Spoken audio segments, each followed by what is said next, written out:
मुंबई ही मराठी माणसाची राजधानी आहे आणि मराठी माणूस जर न्याय हक्कासाठी मुंबईत येणार नाही तर तो काय सुरत आणि गुवाहाटीला जाणार.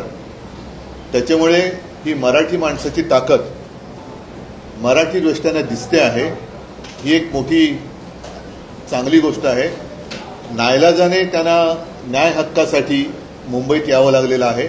याचं कारण आत्तापर्यंत या सरकारने म्हणजे अगदी फडणवीस साहेबांनी सुद्धा त्यावेळेला सांगितलं होतं की जर त्यांचं सरकार आलं किंवा असतं तर काही दिवसात त्यांनी यांना न्याय दिला असता. दुसरे एक आहेत, त्यांनी तर शिवाजी महाराजांची शपथ घेतली होती. तर आत्तापर्यंत ह्या लोकांना वापरून फेकून देण्यात आलं आणि वेळोवेळी असं म्हणतो ना आपण की त्यांच्या कोपराला गूळ लावण्यात आला. आता ही लोक जर का मुंबईत आली असतील तर सरकारने ताबडतोब त्यांच्याशी संवाद साधून त्यांना जो काही न्याय हक्क आहे त्यांचा तो दिला पाहिजे.